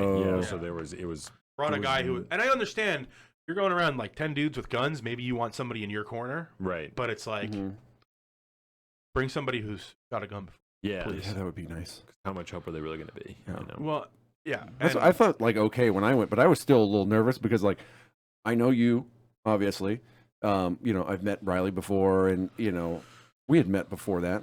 We had met. Yeah, we had met before that. My timeline's all fucked up lately. I think I was first on your show, like that's right. A year ago now. Yeah, and then like Jake had gone. He'd gone up there before too. So I was like, okay, well, at least I'm a known entity to a good group of these people, anyways. And more than with 3 of us had invited you out there explicitly. So I fucking ran into Riley the day before. Right, but we were both buying ammo. Yeah. No. Oh really? Yeah. Oh, interesting. Yeah. No, I didn't even tell. Because there was more than one person who had invited you, I didn't even tell the rest of the chat until we were like doing head count the day before. And I'm like, also there's 2 other guys that are coming with me. Which we should be doing. Certainly, it's especially a very smart after idea. A day like that when there was that many people that were out there, which I seemed to be more productive actually than the last time that we went out. We broke into 2 groups, and like I love Sam to death, but like we needed to make that faster. And I get it was the first time he wanted to do that. We got a new list of like startup drills. So nice. Sam cooked up like some startup drills that we can go with that we did some times with and stuff like that. But because it was the first time, it took us a long time to get. It took us a long time, and then we had nothing planned after, so we basically just bullshitted and shot it. Shot at trash, as I call it. Literally not shooting.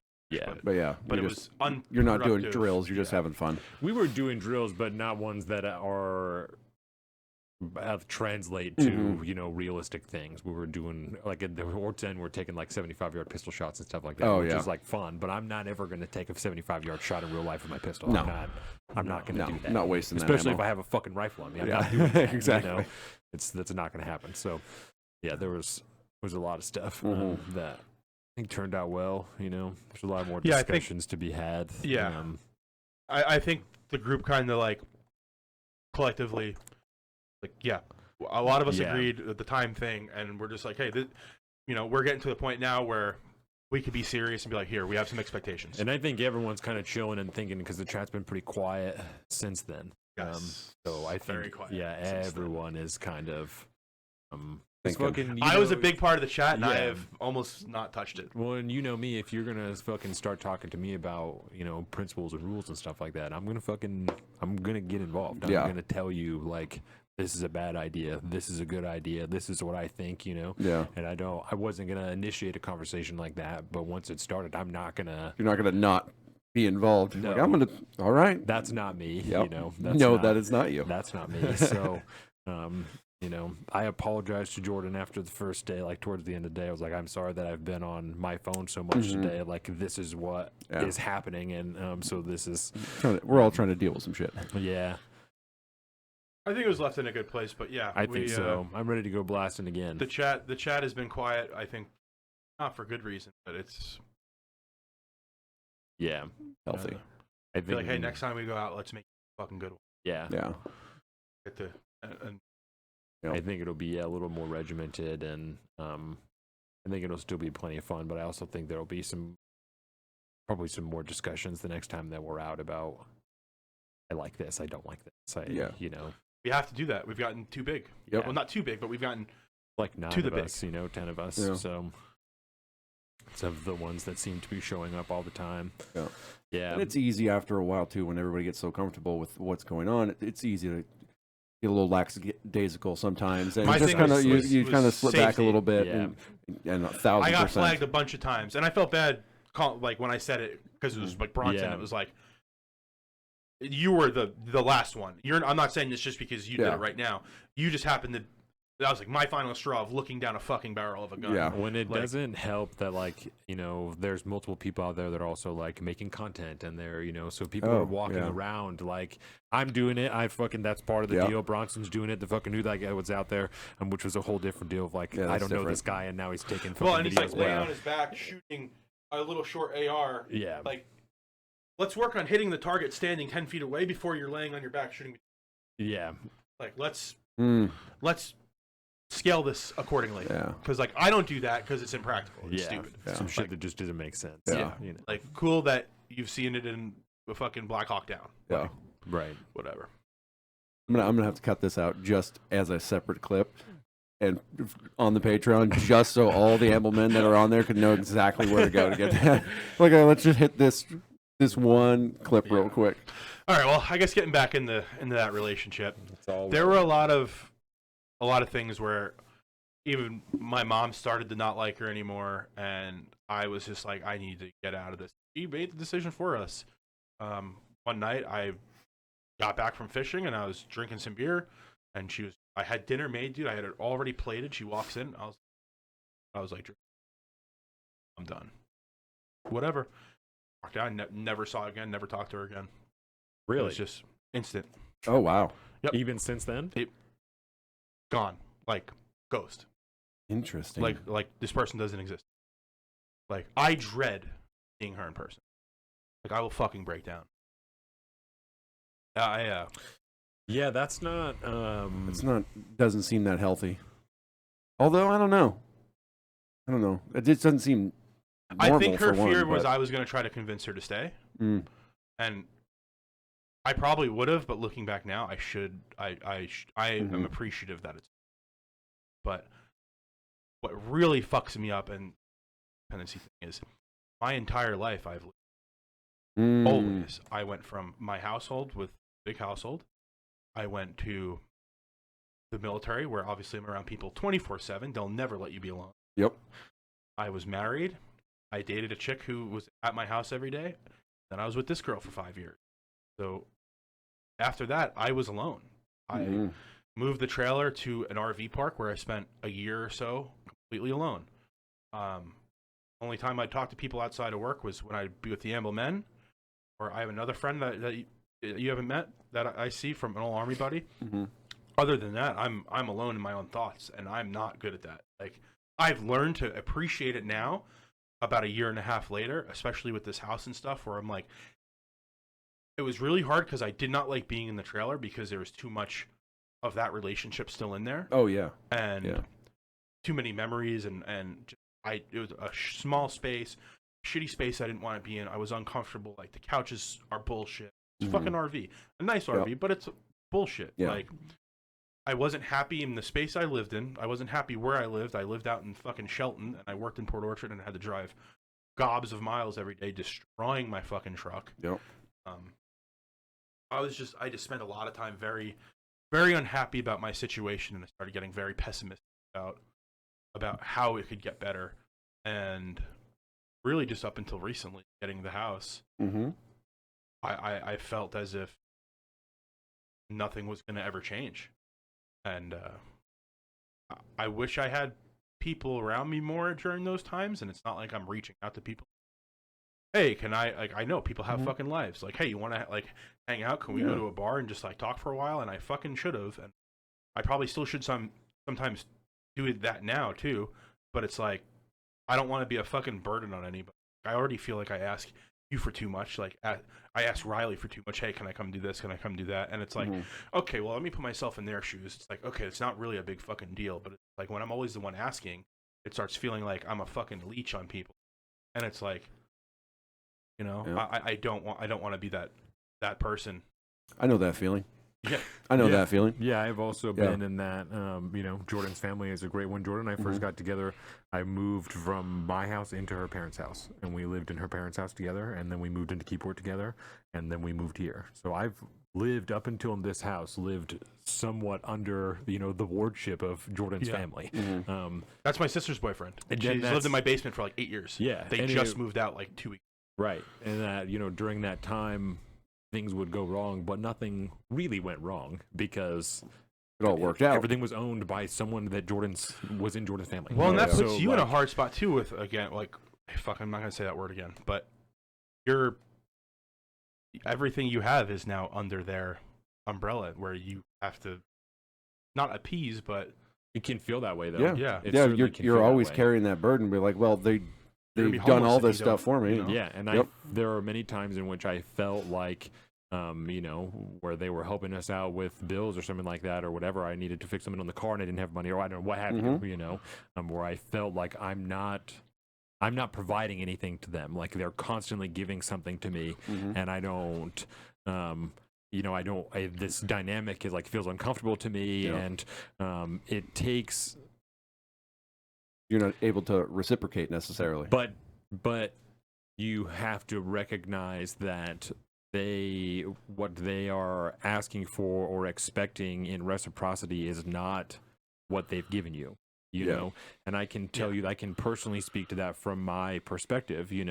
I don't feel as though you're taking from me. I don't ever feel that way. I'm more than happy. I say that every time because that's just my turn of phrase. That's just what I throw out. But I mean that genuinely, And I know you do. We've not had that many conversations about precisely how particular I am about the truth and my language. Colin has very express experience in this particular arena. I wouldn't be saying that to you if I did not mean it, And last night when we were talking and I said, your love and friendship is more than enough. The friendships that I have found over the last 5 years don't parallel anything other than the friendships that I've had with Trenton and Cody, and those are my two oldest friends.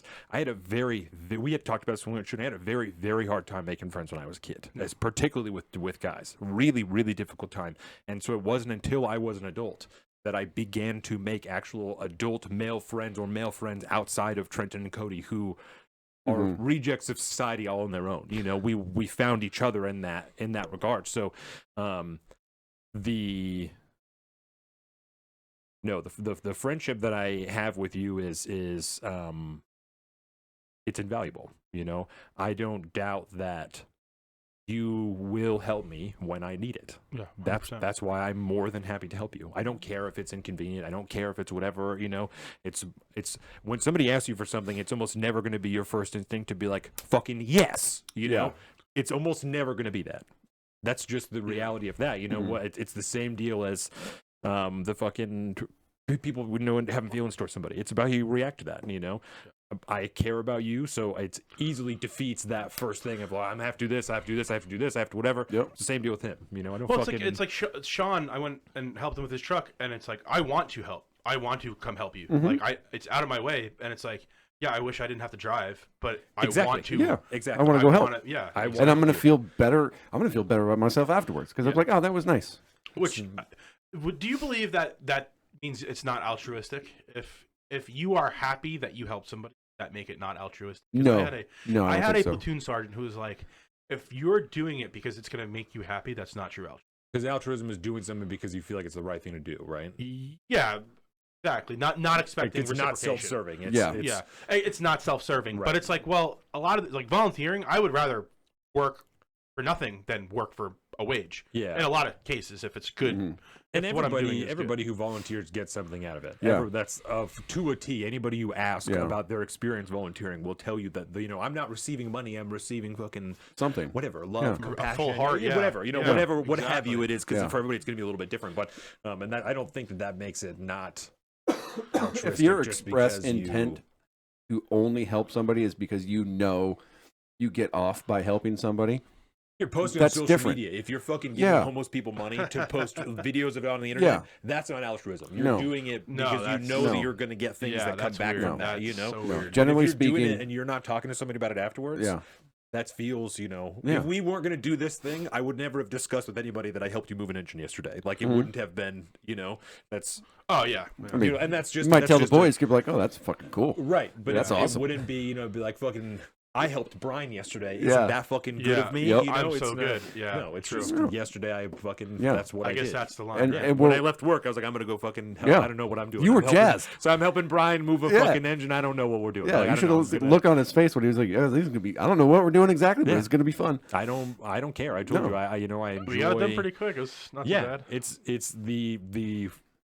the cyclical nature of that relationship, our relationship, whoever's it is, it's just the currency being traded. Just it changes all the time. Changes all the time. So yesterday, the particular currency that you needed was my time and a little bit of muscle in that thing. It's sometimes the currency that you need is time at the bar. You just need a discussion. You need time. Fucking couple weeks ago, I was up playing video games late. And we just talked on the phone. We just texted for like 2-3 hours. That's what the currency was at that time. And that's not like a currency, not to make it like a transactional thing. I know that's not what it sounds. No, I know what you're saying. In the trading, that's just what the medium is at that time. And that's it changes all the time. And so I found that to be very helpful. That I wasn't giving Jordan's family money. I wasn't adding financial value to what they were doing, but I'm taking care of their daughter. I'm making her life good. I'm making her happy. This translates to them into something that they're more than happy to translate into dollars when I need it. And I think it's paid off for them. Oh yeah, that's nice. It's even if it's just the things they've gotten back and not the relationships that we've built with them. Their daughter is happy. She's in a home. She's taken care of. They have grandchildren that are happy and healthy and beautiful and love spending time with them. And that's, it pays back. When you make those investments. The Baumgartners are a good example. I felt that way. Those are your bosses, correct? I felt that way tons of times. What are you guys doing? What the fuck? Why are you doing this for me? Why is this how this is happening? It doesn't make any sense. There's a period there where you're figuring that out. That's almost like faith-based. I need to trust that you are not taking advantage of me and that you are receiving something in this that makes this worthwhile to you, and that I'm also not taking advantage of you. And that's that faith period is super difficult. And it is very difficult. And it especially comes from people that really don't like asking for help. Yeah. When you actually find yourself in a spot where like you have to ask for help, and then you feel guilty about it afterwards a lot of times, but it's difficult to understand that. I don't want to say most people, but I would like to believe most people will get something ephemeral by helping other people out in one way or another, from the smallest thing to the biggest thing, whether it's financial or it's going out of your way to meet up with a buddy to have a conversation somewhere and just hang out. And we're human beings. That's what we do for each other, generally speaking. Modern society has complicated that a lot, but generally speaking, people just do feel better when they are positively affecting other people's lives. And whether that it could just come in the form of relationships. You get to know somebody and they like you, and they want to help you just because they like having you around, and you have improved their lives just through the relationship with them. Exactly. And so it is difficult once you kind of start to spiral down that mindset of like, what are they getting out of this? If you fall down that, it's tough to not look at all situations like that with lots of people. And it's a learned skill, I think. Place to be is when you look at everything of, well, they're doing this for their own reason. What is their reason? Transactional. That was. And some people are twisted and do that. Yep. Yes. Some people are very transactional. You're very familiar with that. Right. And that's it's. And some people, it fucks you up. Some people go both ways, and sometimes they do things that are transactional, and sometimes they don't, and that's difficult too, because then you're like, I don't know if I can trust you now, right? Because I don't know if you're doing this, and you're gonna ask something of me in particular. Oh, you remember that time I did that for you? Well, I need you to do this for me. It's like that's a difficult. Then it just builds distrust, and then then the whole cycle starts all over again, and you got to battle with your own inner demons to ask for help from your buddy to come out and dig a fucking hole in the ground, or you know what I mean? And everybody, I'd like to think everybody deals with that, unless you're a fucking sociopath, at some level. Yeah, I think if you're square, just if you're a squared away human being, then you're gonna be. If you're not a total piece of garbage, you'll be at least aware of what your relationship is with other people, and you're standing in those things, because you're considering other people. Mm-hmm. So you have to be. Yeah. You have to understand the level of what it is that you're asking. Yeah. Yeah. And then for sure, to not be afraid to get the reciprocation back that might be uncomfortable, because then they really do help you, and it doesn't seem like it's a giant deal to them when it was a giant deal for you. Yes. I don't understand. What do you like you said before, what are you doing right now? I don't understand this. This seems strange to me. This was a massive deal, and you're like, yeah, sure, I got you. Don't even give it a second thought. Right. A life-altering decision for you is a moment's decision for somebody else. Yeah. It's like, don't worry about it. Yeah. What? I had a similar situation when I was living in the barracks. I had this my squad, an older guy. I think he was in the upper 30s. Kind of had a rough way in life, and I still know him today. Has a beautiful house, daughter, doing really well for himself. But he was just like, he needed money, and I'm gonna miss bills or whatever. He's like, I can any chance. I need 3. I was like, okay. They always say if you're gonna lend money out, pretend you're not gonna get it back. Yeah, like a book. Yeah, expect to not see it. Yeah, and I was like, I'm not gonna. I will use the word lend, but I'm just giving this to you. I'm not gonna go hunt you down and find it back, right? Like if I don't get it back, then I'm not. Our friendship is scored from that point forward. Mm-hmm. But I'm not gonna. I will remember that. Yeah. and I gave him the money, and then later on, he gave me the money back and broke down. I forget exactly what the reason, but it was some major reason he needed money. I was like, dude, I would have fucking just given it to you, and you didn't even have to worry about it. Yeah. Why were you stressing so much over $300?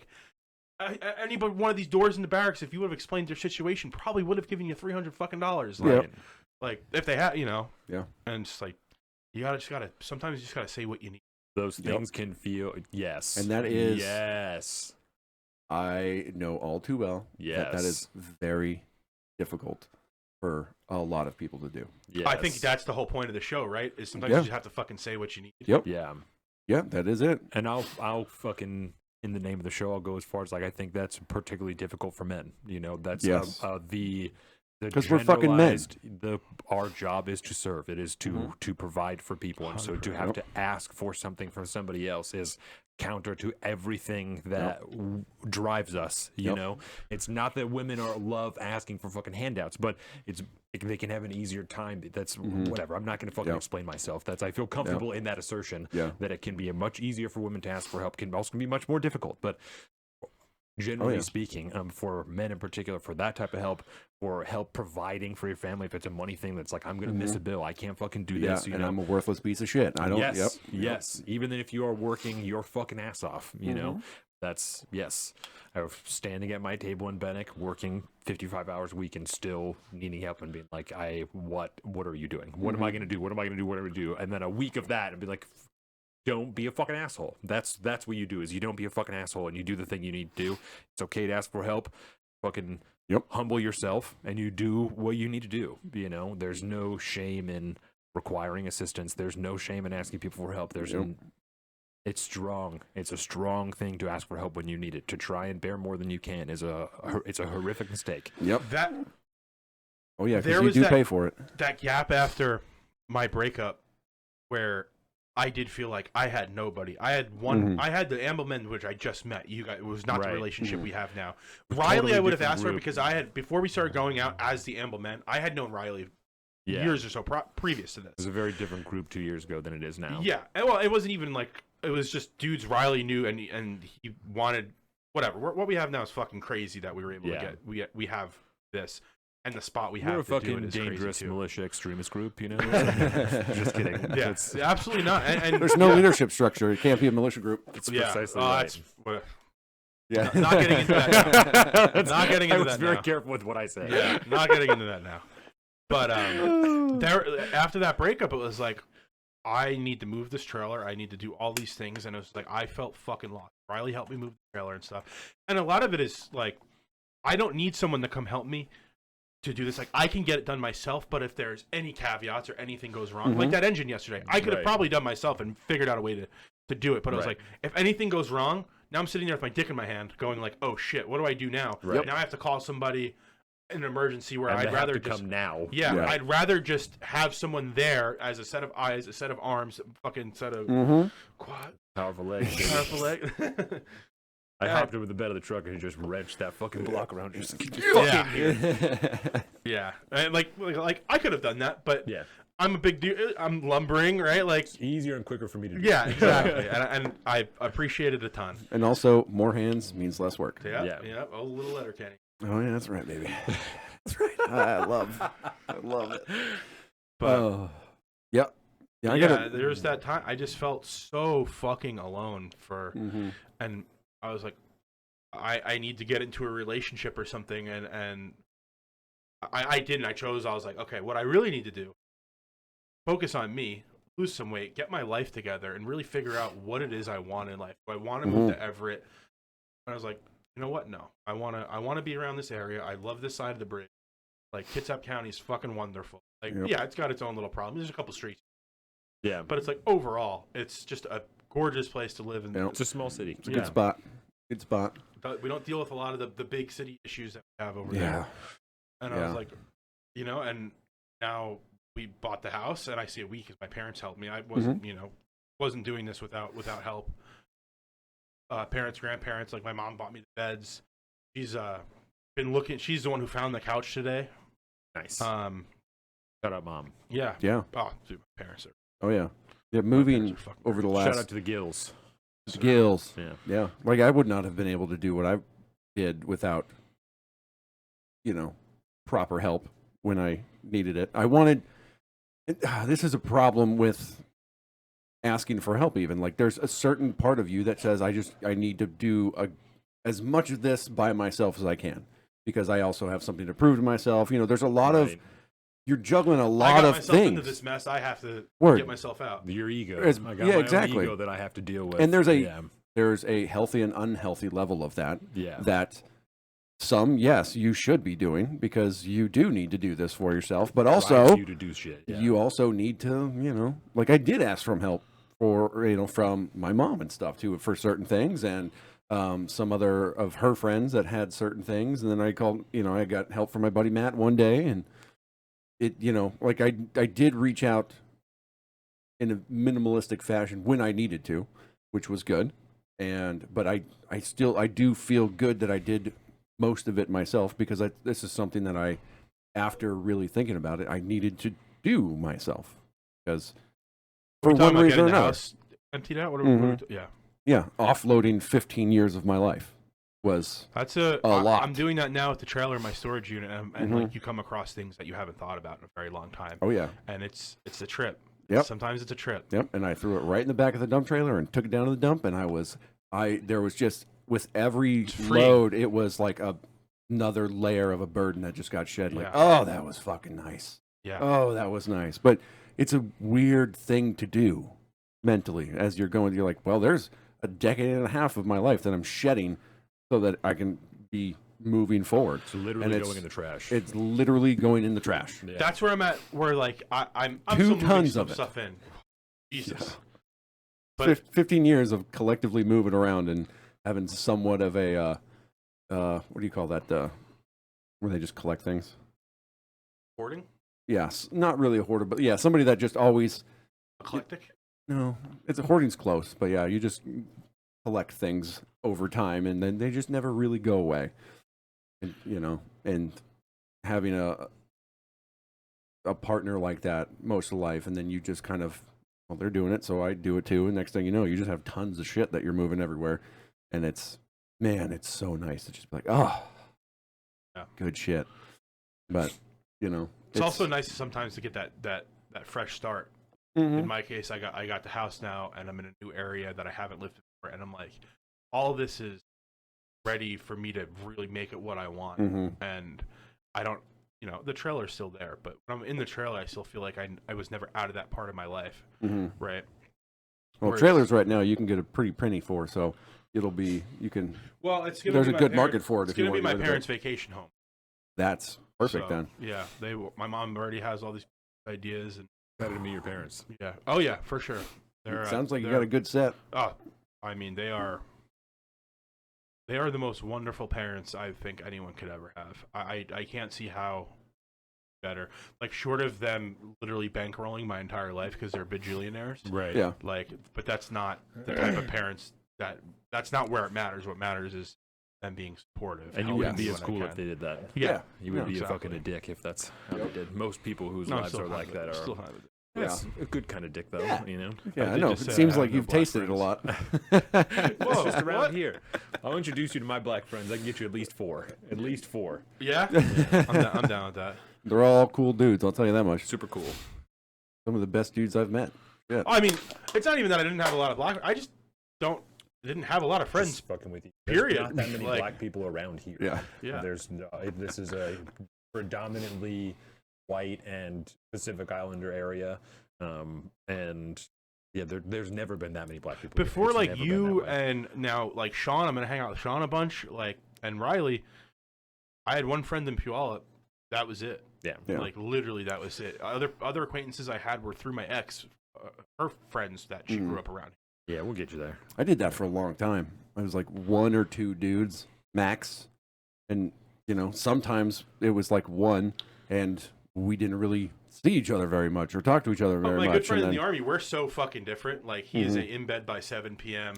Type of, like, he's an engineer. Like, their fun time is going to the brewery at 1 p.m. and spending 3 hours there and then watching football and crime shows. Yeah. Yep. I love that makes him happy. That is not me at all. That's not my life. Not me at all. Like, I've been begging this dude to come out shooting, and I guess got him a sling for his birthday because he's been bitching about not having a sling. And I was like, oh, okay, the sling keeps me up. Well, now you have a sling, Let's right? go. So, hell yeah. But the one my buddy's coming out. I'm not going to try to make it a big Amble Men thing, right? But I would like to get you out if you want to. Couple of dudes trying to go blasting. Yeah, and just and Riley, and maybe go somewhere closer. Ron will come out. But and then it's like you start adding too many people, you have to fucking ask the whole group, right? But on the down low, you don't have to. I also, I don't want it to be this big. I want it to be where I'm focusing on my two friends, and like getting them. Like, I'm gonna give him my Glock because he's just bought an RMR, and they're like, "You run this thing. I'm gonna run irons. Get some irons working today." And it's just like, here's all this ammo.